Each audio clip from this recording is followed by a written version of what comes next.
Okay, you've got to believe. Let me give you a little history on it, though, to start with. It was 1992, fall of 1992. Lori had been accepted to go to Western Washington University. And who would want to miss out on that adventure of taking her to up there to the college campus in Bellingham, Washington? Well, certainly everybody in our family wanted to go. Everybody. Now, at the time, we had a van. We called it the Green Pickle. It was a huge, oversized van that Sue and George had purchased and used while they were over in Europe, with their family. And when they came back to the States, they gave us the van, which was a neat thing to have. But I digress. So, we're going up to Bellingham in the Green Pickle. In the car, we had Allison, who was 2,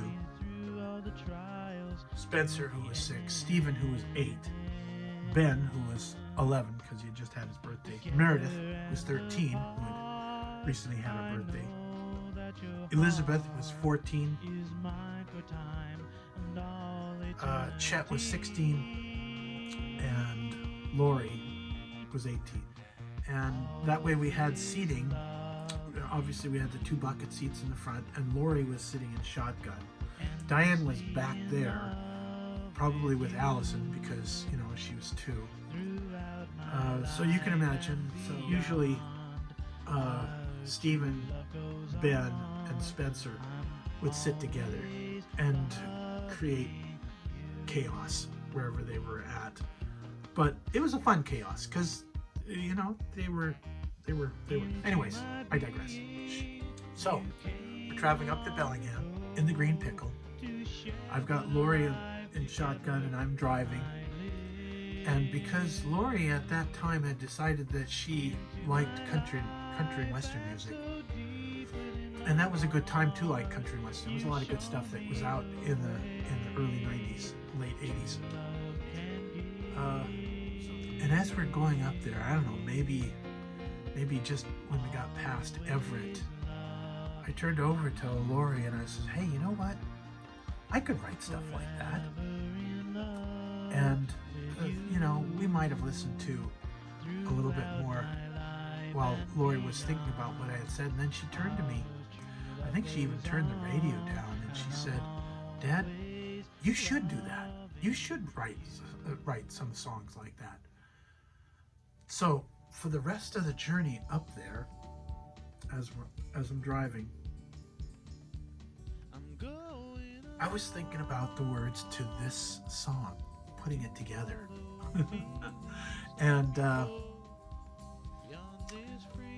by the time we got back into Olympia, one less person and a lot of luggage, by the way, I had not only pretty much figured out what a lot of the lyrics were going to be in this, but also the tune. I had already created some of that tune. Now, the reason why this is important is because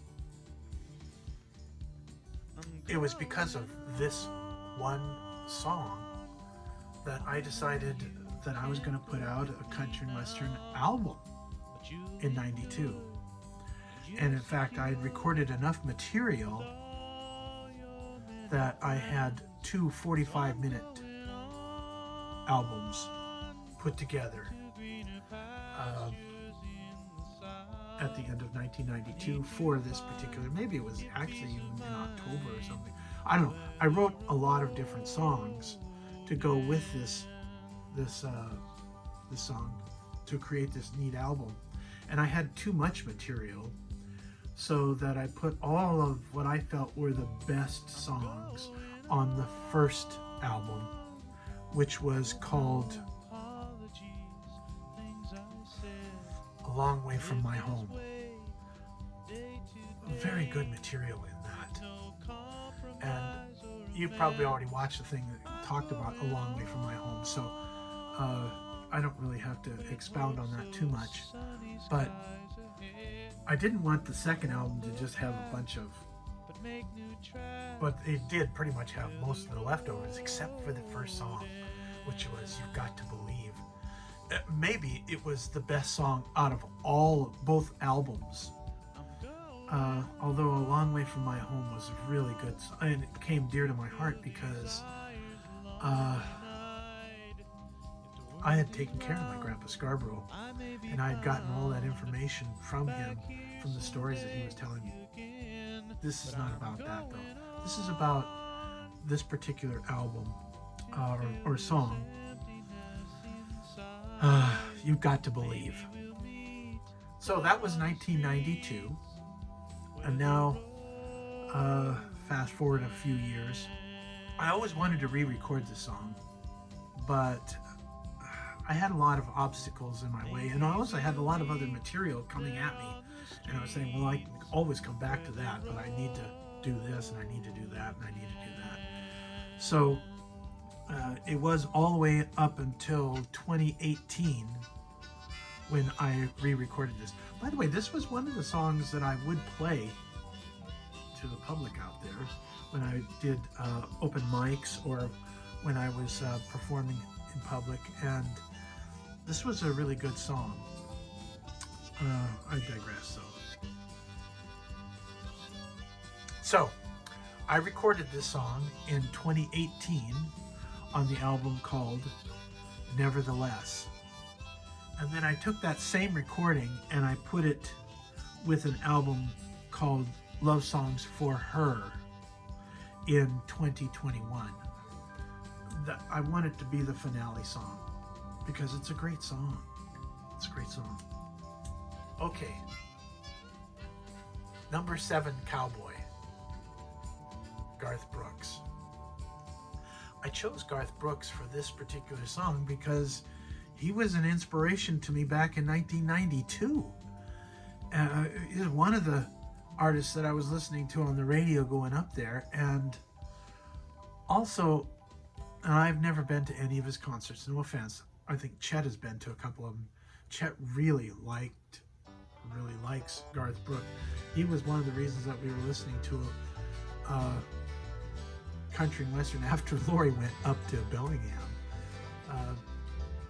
Chet was pretty eclectic. He didn't just like country and western. He liked a lot of other stuff, which I appreciated because, he'd come up with Living Color, for instance, was one of the albums he really liked. And I put that in my Chevy, and because I had 21 speakers and 200 watts of power. And back in the 90s, that's a lot. That was a lot. I mean, that's not hardly anything now because you have people with these 15-inch woofers, but I digress. I'm getting Garth Brooks. I chose Garth Brooks because he kind of embodies part of the reason that I even ventured to write the song, but also he was one of the artists that I was listening to on the way up there and on the way back. And long and short of it is, I just felt like he was the right person for this because he has a certain charisma when he's singing to his audiences, or speaking to his audience.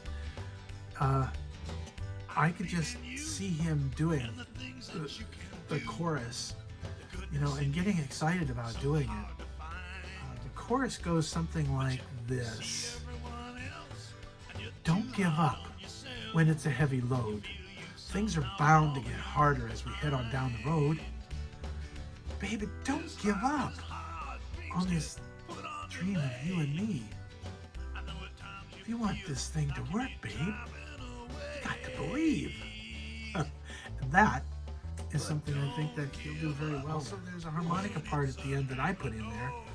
He doesn't necessarily have to do harmonica. I'm pretty sure he could probably do it though. I don't play hard harmonica stuff. At least I don't feel like I do. One other thing. This song would probably not have made it to the wonderful status that it has right now had I not brought this down to my brother Ray's, and introduced him to that. And then that same night, he took me for a drive over to where his son Philip was living at the time. But anyways, I go over there, and he's got this whole band set up downstairs. Not Ray, but Philip. And I think Randy was there too. And so we got together with some of his other band members, and we actually grinded this song out. It wasn't very well done. It was the first time they'd ever played it, but I still remember that they felt it was a good song. So, long and short of it is, you've got to believe. It catapulted me to a point where I knew that this was going to have to be on this new album. I haven't carried anything else from those other cuts that I made for those two albums. But that's only because I had this other material that I've been writing for other people for a long time. Not all the songs that I wrote back then were for other people. They were mostly stuff that I had done for myself, but I digress. So you're welcome to this. Garth Brooks, if you're listening, or if you're watching, maybe, just know this song is for you. And I just really feel like you could knock this out of the park. And it could become one of your favorites. Who knows? But the rest of you, thanks for listening. I hope I covered everything. Maybe I did. Maybe I didn't. Well, we'll hope for the best. Thanks. Bye.